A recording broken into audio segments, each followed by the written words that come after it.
Hello everybody and welcome back to Mining Modern. I'm Corbin Hosler and this is a Skelemental Moon Brew. This is taking advantage of one of my favorite cards to come out in the last couple years for the modern format.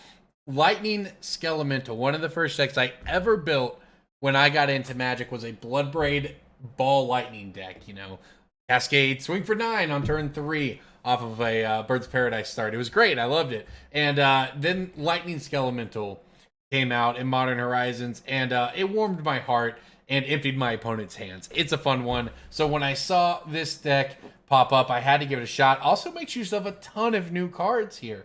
Not only Seasoned Pyromancer, which at this point I guess is kind of old hand, but Kroxa, very powerful, thrown Theros Beyond Death card, but also Magmatic Channeler here.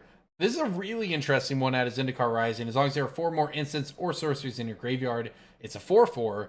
And you can discard a card exile the top 2 and play one this turn. So very powerful card advantage. Gives you something to do with all these Inquisitions and Thoughtseizes and Fatal Pushes and Blood Thief Thirsts and so on when you have nothing to do with them.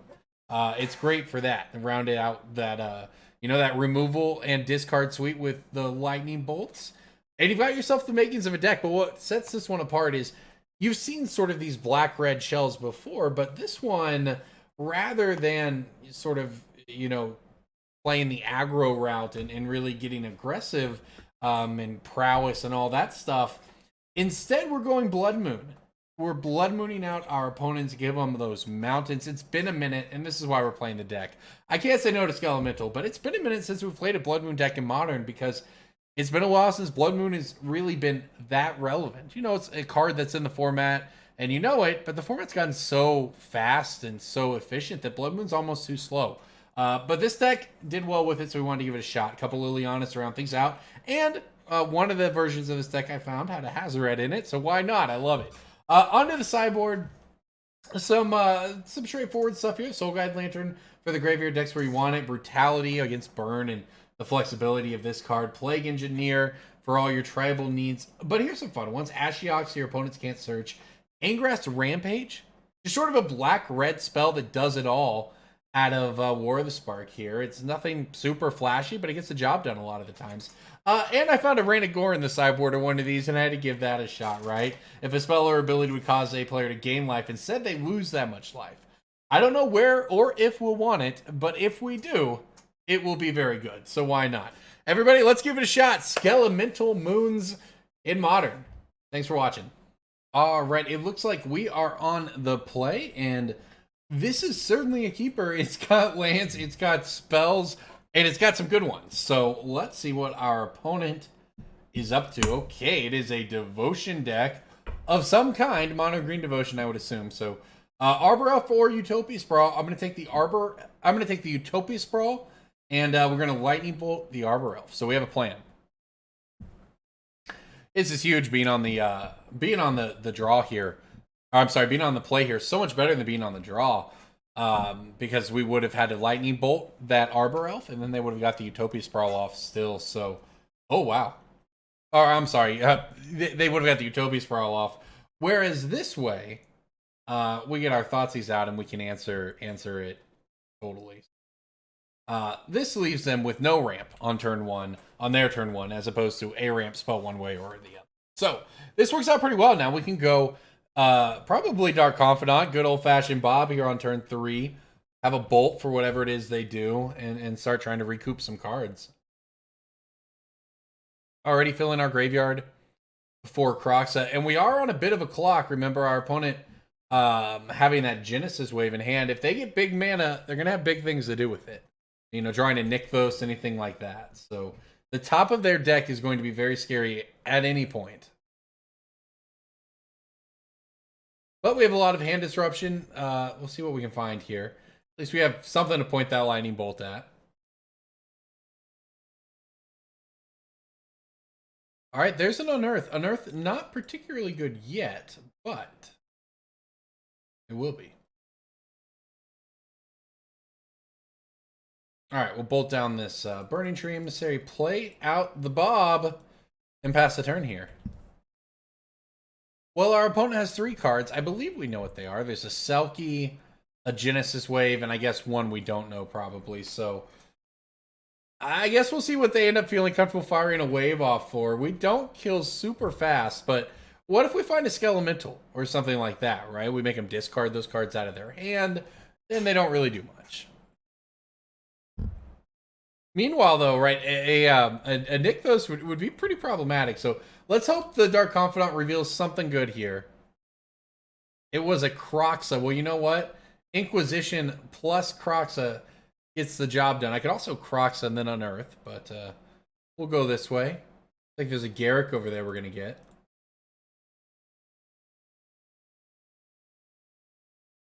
All right, so now it is truly just the top of the deck that we fear here. We'll pass the turn back. Honestly, I'd probably block with the Bob here. Trade with one of these creatures. That way, if we draw land, we get to Unearth Kroxa. If we don't draw land, we get to play a Channeler, and I guess still Unearth Kroxa. I say Unearth the first time, I'm in Escape. All right, E-Witness, though, from our opponent here, actually pretty good.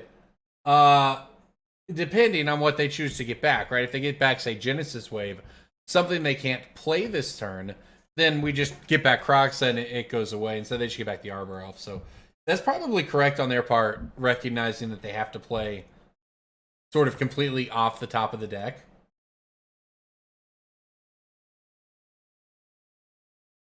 All right, well, we'll take our block and see what happens.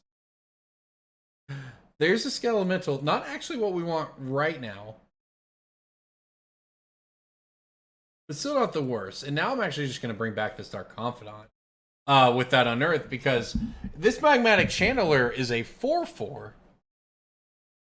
Our opponent drew land, so the blocks are covered. They don't have companions or anything. And now the way is cleared. Well, I'll tell you what. The way is cleared, and yet neither of those is exactly what I want. Let's try this. Let's go ahead and discard the Liliana. I still didn't hit a land. Okay. Look at the Channeler. I'll cast this thing.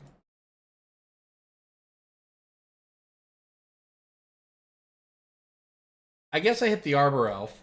Get that thing out of here and then pass. Okay. Well, we're at 11. We really, I mean, it's kind of wild we haven't found a fourth land here, but as long as our opponent keeps whiffing on lands, it's okay. And, I mean, we still developed our board there, right? We added a 4/4 with value. We've got some more setup in there. We've got the land for the Kroxa, so let's do it.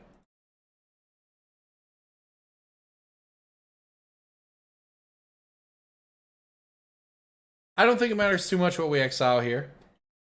I say that. Our opponent might have Scavenging Ooze. Maybe I should have exiled, we did exile creatures. We're good. Scavenging Ooze would actually be pretty good here, right? Now, what I did mess up on, it's 4 or more, not 3 or more. Actually kind of messed that one up. But that's okay. That's okay. We're figuring the deck out. Let's just pass. I did miss some damage that way, so if it comes back to haunt me, I guess I'll feel pretty silly. Alright, it's a Genesis Wave, X equals 3. I mean, that's pretty medium for them. And they revealed 3 cards, so... Forest, Birds, and Crater Hoof. So, the Crater Hoof goes away forever, hits the graveyard, and they just got some ramp out of it. Now we get a swing for quite a bit. Hopefully we don't take anything too massive off the Dark Confidant here. Hopefully I do hit another instant or sorcery so I can have 4. I needed to exile the Marsh Flats instead of the Bloodchief's Thirst. And I actually didn't. That's kind of funny. Alright, well. I think we're going to be okay here. I don't think we're going to get punished, but...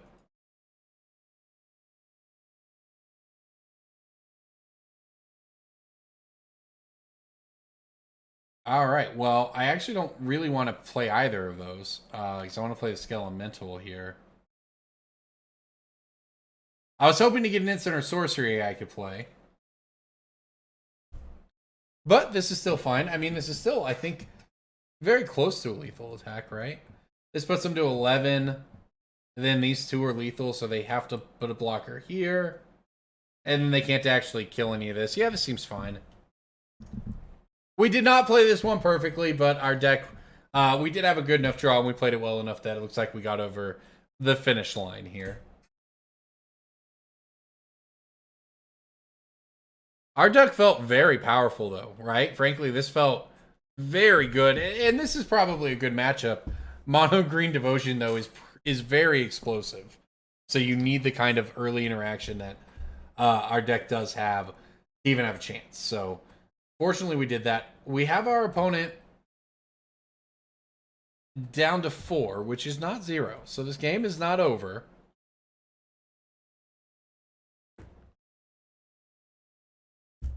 Depending on what they draw. All right, the game's over. On to game 2, where I definitely would like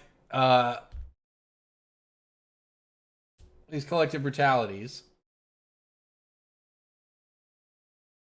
It is not searching, so I don't believe this works. I mean, we get their fetches, but the Rampage here seems kind of bad. Oh, God, Lantern seems kind of bad. The Brutalities seem good. They kill Mana Dorks, and if we have something to pitch, can get a Genesis Wave or what have you out of the hand. Blood Moon seems terrible. Easy swap to get those out of here. And I mean, let's see what happens. I mean, I feel very good with how we match up in this one in the first place. I almost wish I could get an Ashiok in. That's pretty greedy on the draw, especially. Maybe on the play, I can be a little greedy and try to, hope we can kill a creature or two, then land an Ashiok on an empty board and sort of turn off at least some of their cards after that.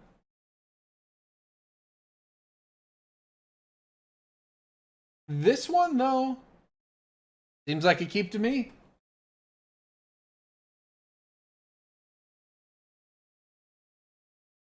We've got removal, we've got card advantage, we've got planeswalkers, we've got hand disruption. What more could you ask for, folks? I guess you could ask for your opponent to mulligan to 5, because that's what happened as well. This one might be over pretty quickly. Let's see what they're working with on their 4-card hand. Feels bad. I understand. Scavenging Ooze, I guess it's fine. The Courser's the one that they get more value out of, and the one I have a harder time dealing with. Liliana gets either of them, but you see, they're probably going to play the Scooz here on turn 2, and then I can just kill it.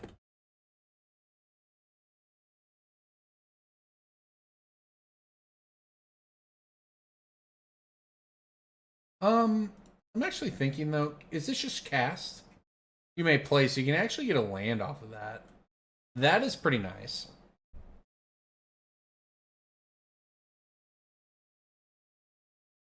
I'm actually going to go for the Bob here, though. The reasoning being that I mostly just want to hit a land next turn. Technically, the Channeler goes one deeper, right? But Bob is Bob. So we can take a hit from the Scavenging Ooze. It can even go to a 3-3. That's no big deal. We can take it out before it becomes a problem. This is our opportunity to set up a card advantage engine for the rest of the game. And our opponent missed a land drop there. As it turns out, so did we. But that still works out okay for us. Yuck. Okay, well. We will attack.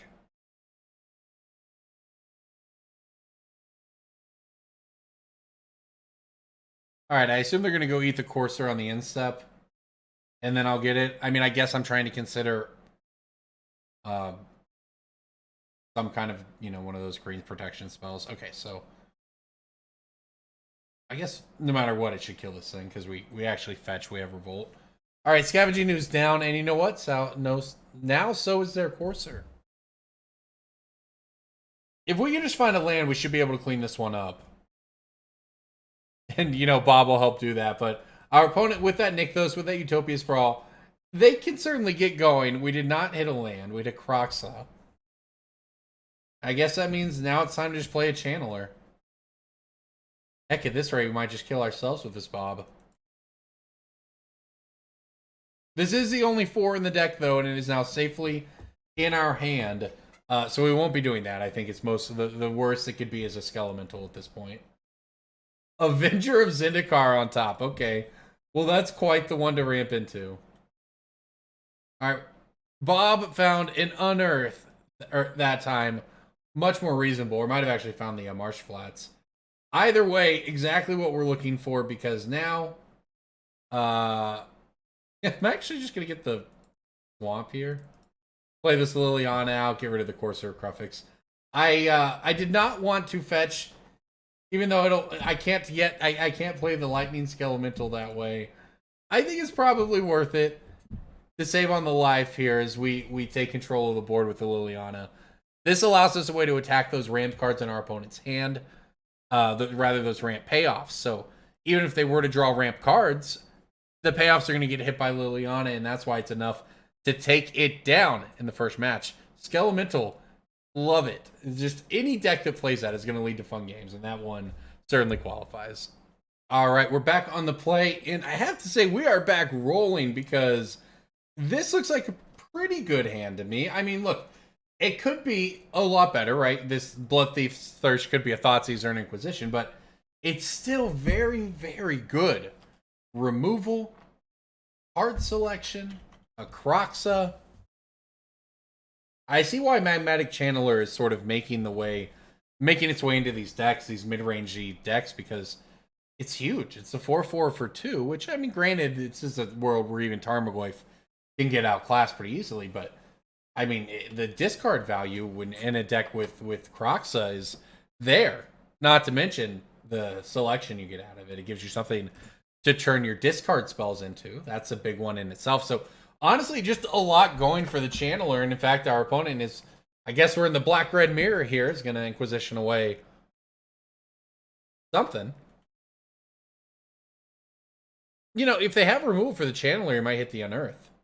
Instead, they go for the Kroxa. That's fine.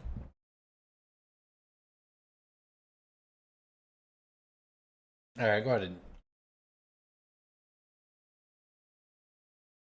Yes, I'll go ahead and get a Mountain and just play the Channeler. I mean, I think my opponent... I'm going to get the Blood Crypt.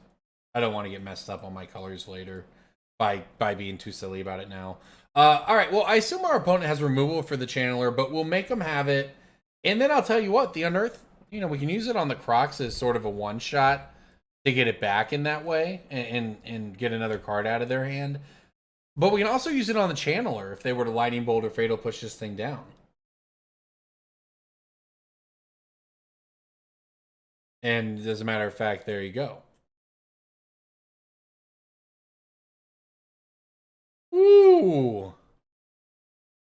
That's why we wanted those colors.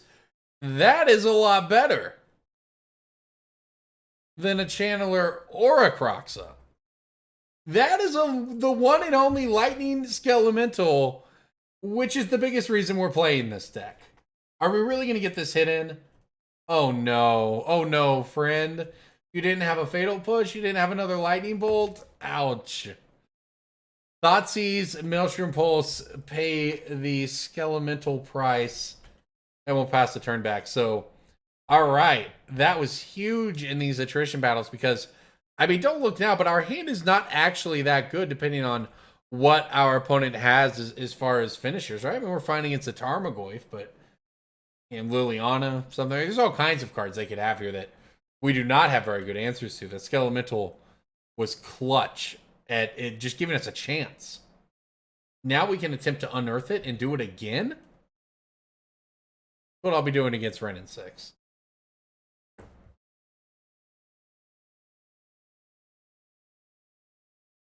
They'll get all the land drops they want with this thing, but I will have their hand. And wait a minute. This works. Interesting. Okay.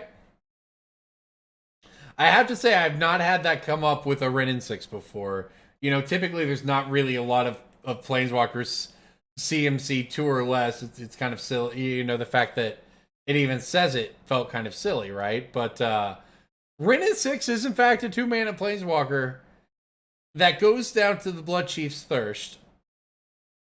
Our opponent takes 6 more from the Skelemental. Wow. Loses a Goyf and a Liliana. Loses the Rin 6. Now, here's the kicker, though. Oh, they scooped. I didn't have a way to win. Okay, we're going to draw another Skelemental. That would have done it. But I was going to say, the trick was I actually did not really have a great way to win there. All right, so it's a black-red mirror. What in the heck do we want here? Sacrifices a Planeswalker. I think these will be good.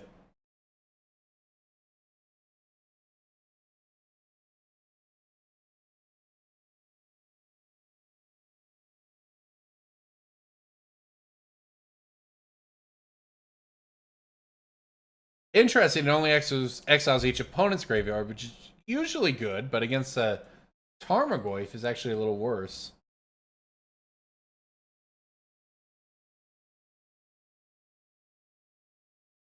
The Blood Moons don't seem great, but since our opponent did not see them in game 1, I'm willing to keep a couple in here. You never know when you can just get somebody with a Blood Moon, right? This hand is a choice. I'm going to give it a shot. This hand's leaning on the Channeler is pretty hard. If our opponent goes Inquisition, Lightning Bolt, and we don't have Channeler, his hand could look pretty bad. But with 4 lands in it, we can cast everything. We've got removal. We've got, you know, value here. I don't know that it gets much better mulliganing. And look, now we've got a Blood Moon.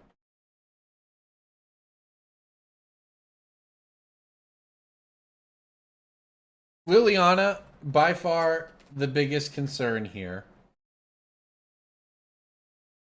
But we'll see if we can find a way through. My opponent must have mulliganed. I think they're on 6 right now, so that maybe also helps. Let's see what they go find. I'm hopeful that it's just a Tarmogoyf, right? Something that we can just Fatal Push and sort of move on with our lives. Unfortunately, it's a Rin 6, which is much, much, much better for them.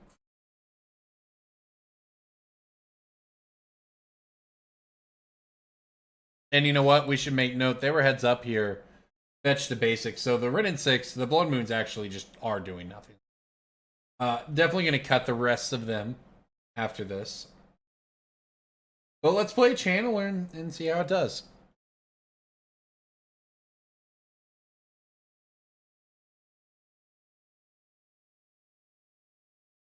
Hopefully, they don't just, you know, it's the thing that Junk can do sometimes. Just play 3 removal spells after a Rin 6 and ultimate the thing. So hopefully it doesn't come to that, but we'll see what they have for the Channeler. Yeah, our opponent is well up on that Blood Moon plan, you can tell. So obviously it's pretty easy for them to fetch basics when they have the Rin 6, but it's good to know nonetheless. All right, this looks pretty good though. I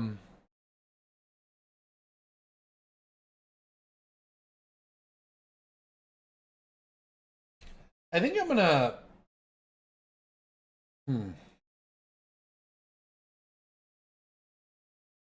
We can either Thoughtseize and Fatal Push and poke the Rin 6, or we can Channeler and Thoughtseize, or Channeler and Fatal Push. I think I'm gonna Channeler and Thoughtseize.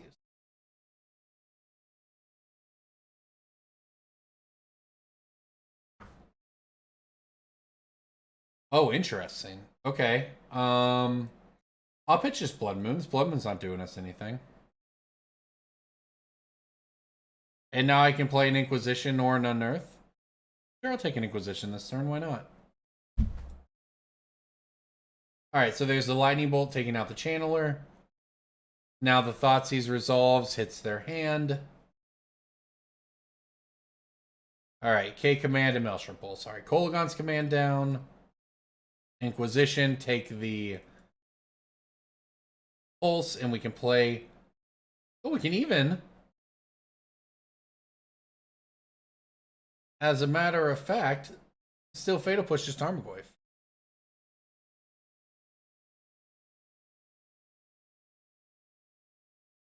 I have to say, that was a pretty darn efficient turn on our part.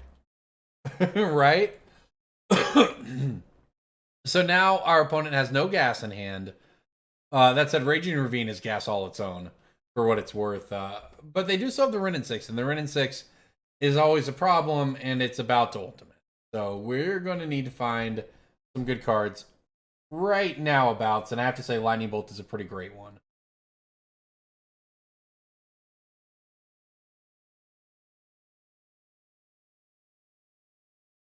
All right, well, let's hope they don't have anything great. The Bolt can take out the Raging Ravine if they go to attack with it, which would be the dream, right? Because that means they've paid 4 mana to fire it up, and then with the trigger on the stack, we can bolt it.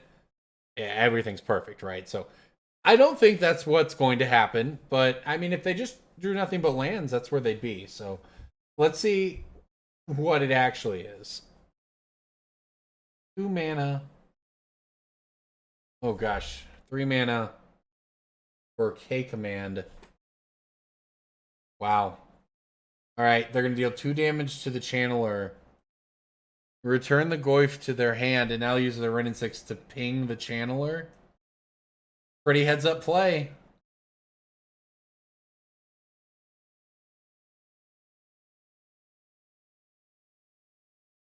And they've even got the big Tarmogoyf to finish it out. This was a pretty classic Jund affair right here. I have to say, though, that's a draw.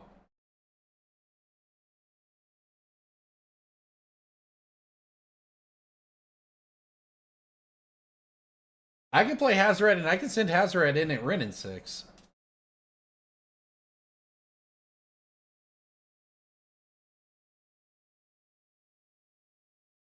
And if they go to block, as I would expect that they would with... Oh, they're not. I actually don't know how to feel about that. I would say they block, if they block with Tarmogoyf, as you might expect, then we get to use the Lightning Bolt second main phase to finish off the Goyf. Then we're left with a Hazoret versus Raging Ravine and cards in hand. But I can see the line they took here. You let Wrenn and 6 fall. It's already done its job, provided you a steady stream of value. Fire up that Raging Ravine and come in for 10. That's certainly an option. Unfortunately for them, it's an option where the final card in our hand, the Lightning Bolt, is very, very good.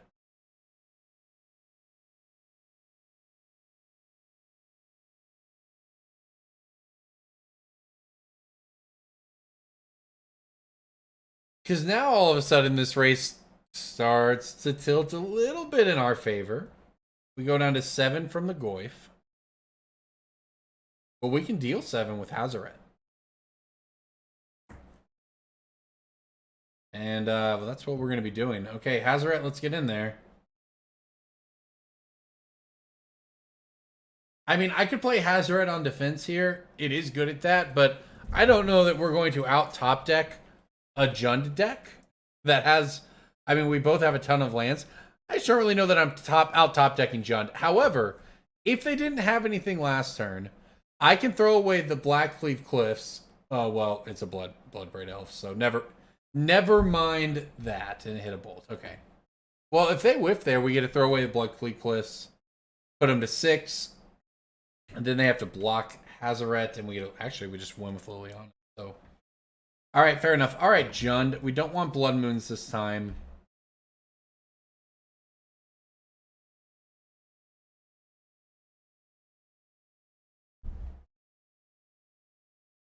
This is honestly a better way to deal with the Tarmogoyfs.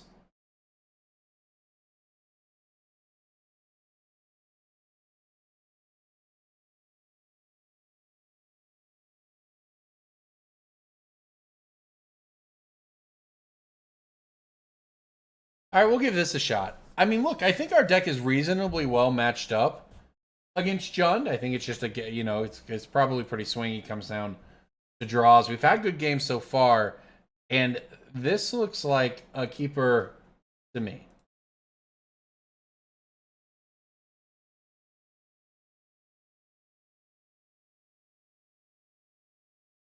Abrupt Decay, Lightning Bolt, Bloodbraid Elf. Alright, well, I guess I'll take the Decay here. It hits the most things, even though it's obviously a little more efficient for them to bolt us. Unfortunately, it does make my Skelemental probably pretty bad. Unless, of course, they were to, you know, kind of get greedy, play a Tarmogoyf or something on turn 2 and get completely blown out, but I don't know if that's the case.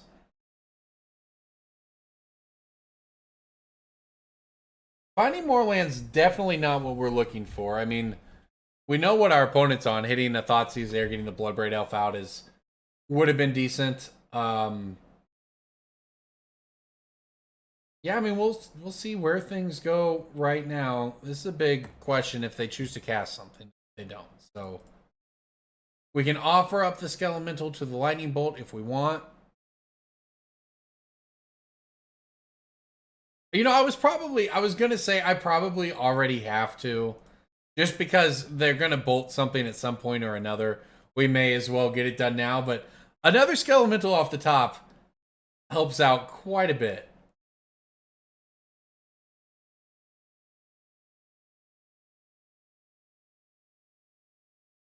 That said, this game, like I said, this game is still going to be difficult because Bloodbraid Elf is a good way to start clawing back in the game, and that's sort of when Jund turns the corner, right? They 1-for-1 you on turns 1, 2, and then hopefully on 3 with the Liliana, and then the value begins accumulating as the cascading rains down.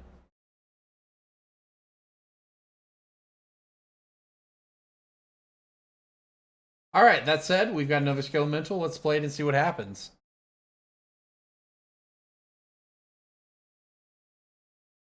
Oh my, do I get to turn it sideways? Is it happening? No, they are paying cost. Alright. Oh, it's an Assassin's Trophy at least, so we're flooding out pretty hard, and I think that we're behind. But, I mean, that's one less bad draw on the deck. If either of those Skelementals hit, might be a slightly different story, but here comes the Bloodbraid Elf.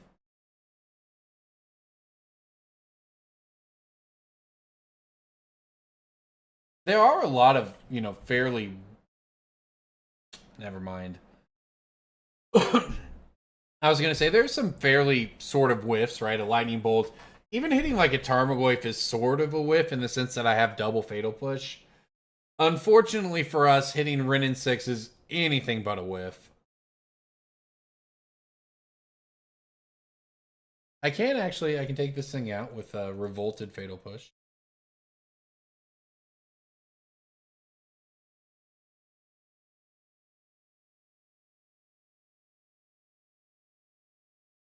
Okay, Elf down. Let's see if we can find an answer for the Wrenn and 6. Skelemental? Oh, a Swamp. Gosh, what if we just hit Kroxa there? What if I just get a play and escape Kroxa, take 2 cards from their hand, have the 6/6 on board, just be in a great position? Unfortunately, I think we're pretty much dead to a lot of things right now. We're dead to any kind of just sort of cascading value, literally, but also something as simple as just playing a Liliana is probably pretty devastating for us at this point. And it is BBE number 2. Here's a spell bomb to keep us off of our graveyard. And the beatdown begins.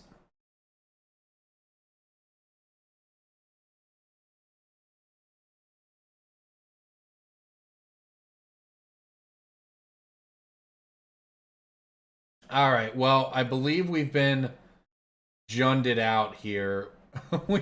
we certainly were flooded out. That didn't help. But we were pretty far behind in this one regardless. Either way, it was a good match, though, right? Back and forth games. You kind of see how it could go either way, right? I mean, this board with the Kroxa for us is a very different world than this current one we're looking at. Oh, Bloodbraid number 3, you say? Well, why not?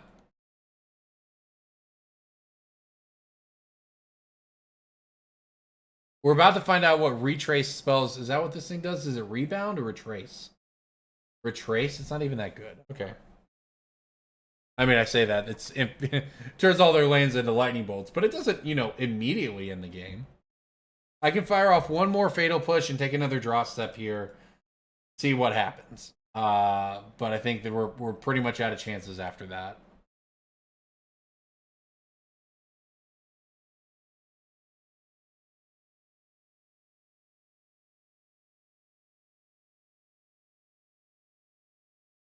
All right, fall down to 11. Hope the top of our deck wants to help us out. Skelemental friend, you say? Probably too little too late at this point. I could take out the Wrenn and 6, though.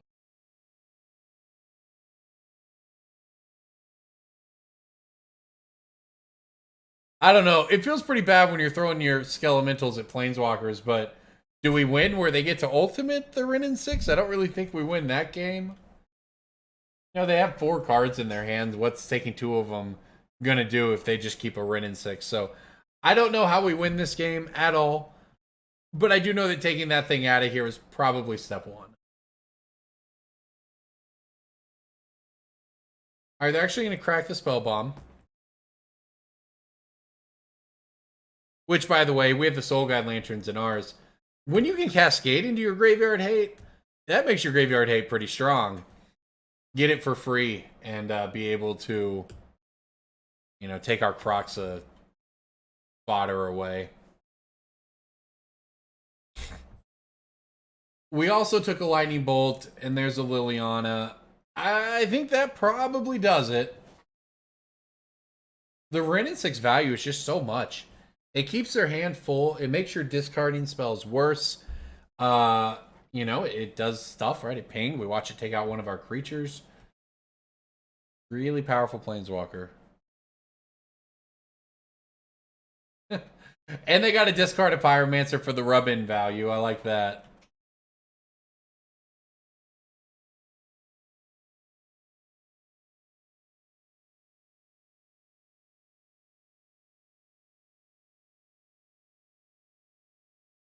All right, last chance. A Liliana, you say? Well, you know what? I can play this Liliana and make him sacrifice a Bloodbraid Elf. Or can I? Looks like we're getting Kolaghan's commanded in our draw step. That'll be good enough. Instant speed, target player discards a card. Return a card from your graveyard to your hand. If I had to guess, that's what it is. They junded us out. Good match, though. Great match. All right. Let's see if we can pick one up in the final match. See if we can come out with another win. All right. Now, this is certainly a hand right here. I wish we were on the play. We're on the draw instead, but still. Thoughtseize, Inquisition, Double Bob, Skelemental. You'll have no hand, and we'll have plenty of cards. That's what this is looking to do right now. So, Kroxa to round it out. All right, let's see what our opponent's up to here. They mold to 6.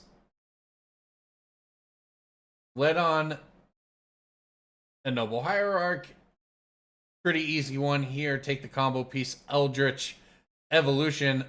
Yorion Companion. All right, so our opponent's on an 80-card brew over there.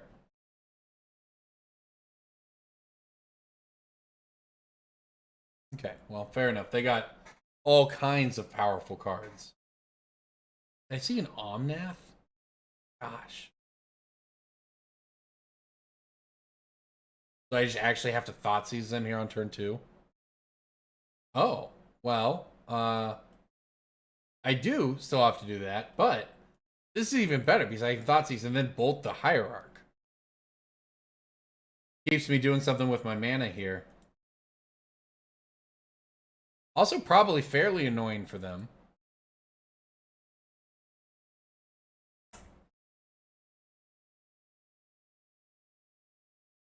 Okay, well, if we hit land, Skelemental can come in here. If not, I mean, we play Bob, and we hope that we don't start getting comboed out in the next few turns while we rebuild our hand. Pyromancer does do a good job of refilling their own. So this has it's just a Niv-Mizzet deck, right? 4 color, 5 color, something like that. What a great draw that was. Just perfect to play the Skelemental. Now, our opponent could actually double block here, put 6 toughness in front of it, keep both cards in their hand. That's a pretty reasonable thing to do. You know, you trade the front half of a Seasoned Pyromancer into Wall of Blossoms, whatever the 2 cards in your hand are. I think they're probably happy about that. It's not like I don't play my Skelemental there, though, right? I mean, what else are we going to do? Hopefully next turn we hit land and we can go Kroxa plus Dark Confidant.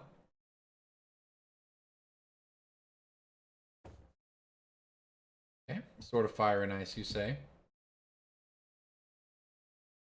Oh! Alright, well. If some Skelemental is good, more is better. And this one's definitely going to connect. Well, let's see what they want to do about it. They have that sword that they searched out with the Mystic, so they get to keep one. They threw away an Eldritch Evolution and a Sword of Fire and Ice. So, okay. Whatever the last card was, they valued over those 2 things. But then passed the turn. I have to say, I can get behind this, right? Our opponent doing very little, letting us tear apart their hand, play out this Dark Confidant. This is, I think, what we're looking for, although we'll see what they bring in off the Stoneforge here.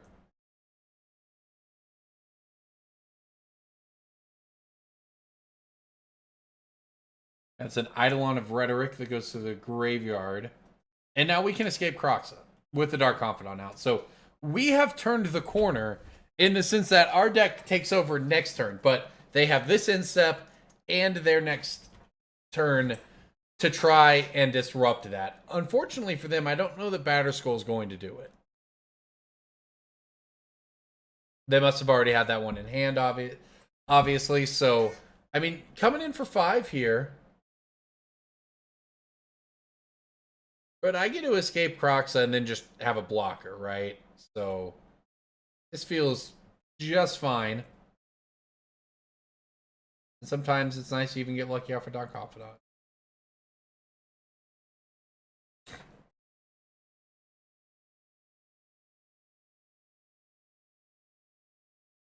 Okay, well, this Batterskull is certainly going to keep the game interesting regardless of anything else. So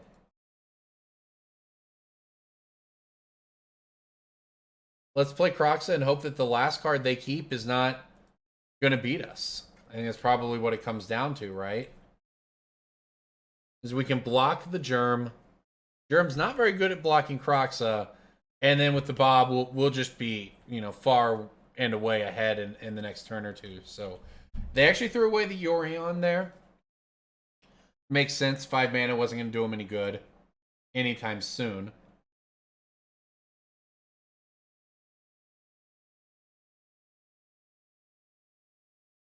Well, they can pay 3 to pick it back up. But they don't have enough to bring it right back out. This seems pretty bad for them, honestly. Especially with me hitting that lightning bolt. Alright, well, let's move to combat. Send in the Kroxa and see what happens. We get their last card. Wow, it's a Glenalandra Archmage. That is a good one. Yeah, this isn't going to win you the game, though, friend.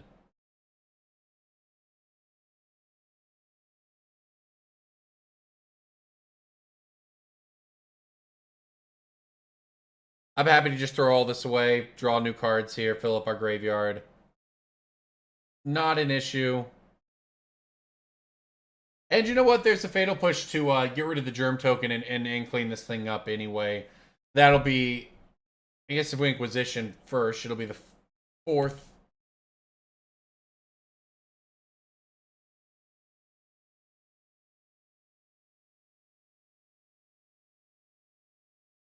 Okay, so they're going to Utopia Sprawl that. So this all seems pretty fine for us. Even get lucky with that Blood Crypt there. So, okay. We will not pay the life. I will Fatal Push on the Germ. I guess I'll go ahead and Inquisition just to make this thing a 4/4.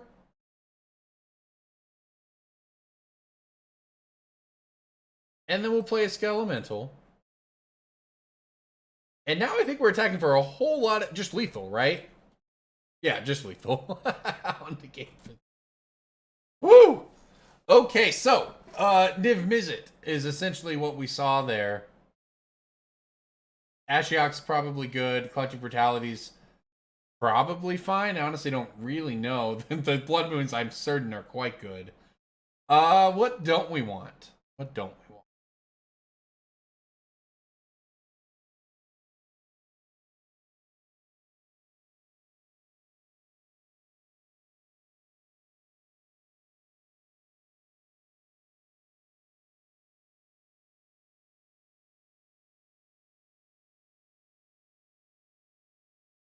We'll give this a shot, I guess. I'm not sure exactly what we're looking for here, but this seems pretty reasonable.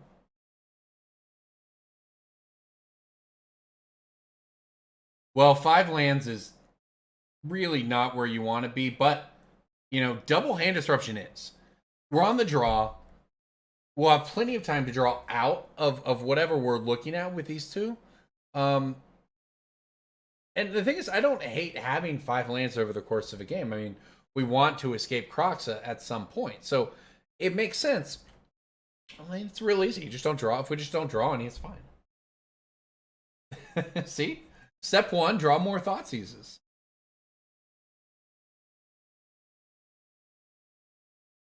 All right, what are we looking at? Oh, what do you say? Time to get rid of that Stoneforge Mystic. I saw a Kiki Jiki in there as well. Our opponent just has all the fun cards, do they not? Look at that. All right, so we've seen the wall, we've seen the Flooded Strand, so they've got a Path, a Kiki, and some other stuff. 2 cards we don't know about. Well, we're going to know about it all, aren't we?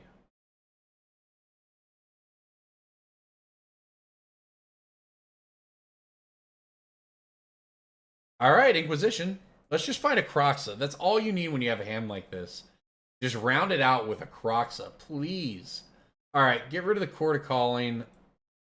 Now we'll Thoughtseize. Get rid of, I guess, the Skyclave Apparition.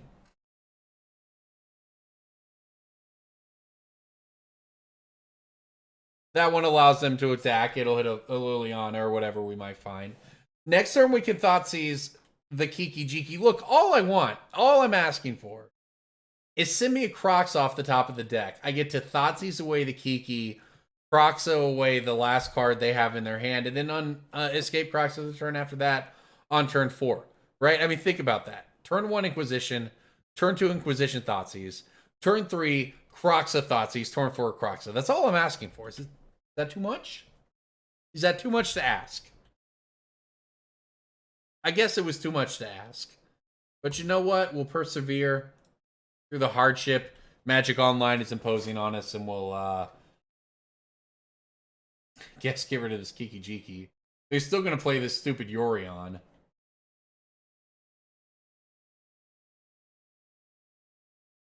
They have the lands, or do they? Or they have Path, so they may not actually have the land, huh? All right, deck. No more hand disruption, please. Give me winning spells now.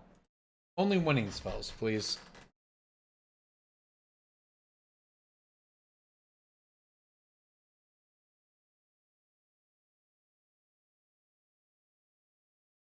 Yeah, they have blue. I was gonna say they don't have double white, but they have blue, so they can actually still cast their Yorion here.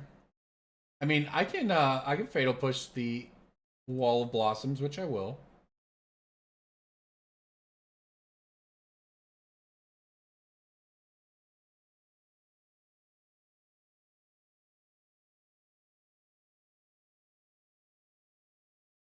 And let's see if we can find something off the top here.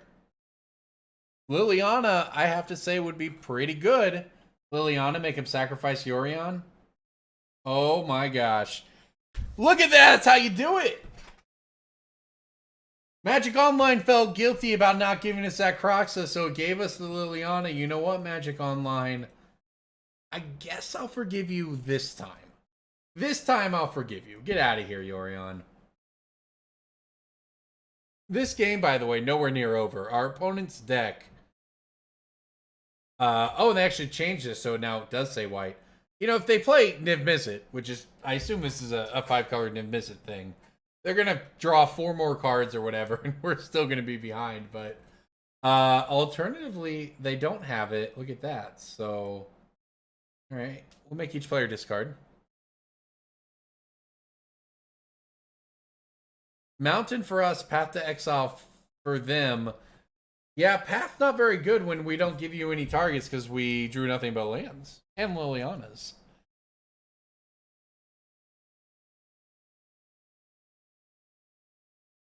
Alright, let's see if they found a way to get on board here. You know, the good news is we at least got a turn with Liliana, right? So we got their path. Now we can use Liliana to take out a creature if we need to. Kind of scratch that. The Wall of Blossoms kind of gives a sacrifice shield there. But it does look like we're going to get the turn back. So something good, please. Like, for instance, a Kroxa. I have to say that's pretty good.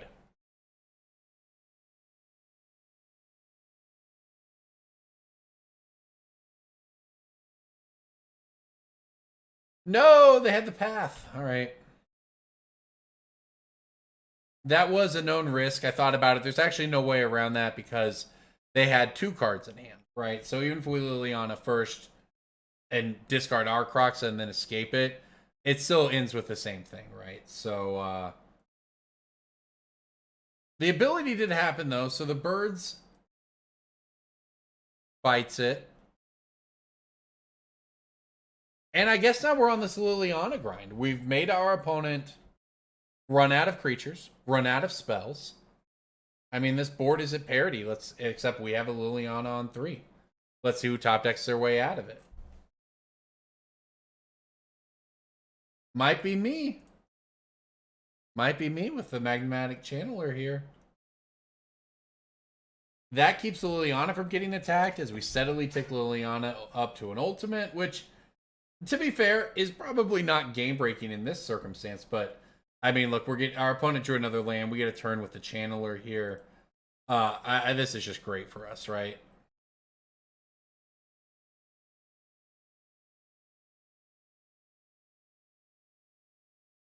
Sure, I guess we'll kill the Hierarch.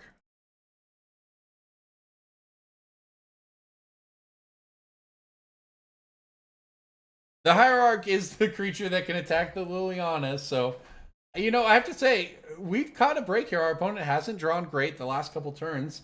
We had that clutch Liliana and then a Channeler, so things have worked out for us, but we're not out of the woods yet at all. Although, another land from our opponent. And that's a big one simply because it means that now the Liliana is going to, you know, probably be able to ultimate next turn.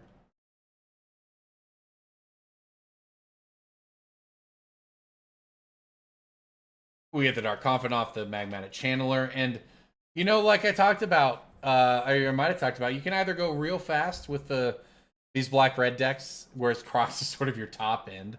Or you can go the Young Pyromancer route. You can go the Monastery Whisper route. Or you can go this Magmatic Channeler route. Good old-fashioned Dark Confidant. And it just worked wonders. It helped that our opponent flooded out. That certainly, I'm not gonna lie, it didn't hurt.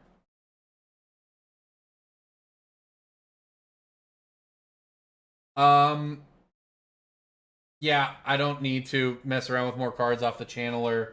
Let's attack for 6 while we can because we have a Liliana ultimate lined up next turn. So we put our opponent down to 8.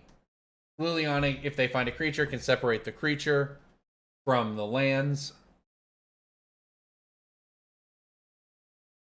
You know, Niv Mizzet for them is pretty good because they could Niv Mizzet and then still have 4 mana left, but instead they have nothing, and we did it! Taking it down with Skelemental Moons. Never quite got to live the Blood Moon Dream tonight, but man, Lightning Skelemental is a wonderful card, and I had a wonderful time playing it.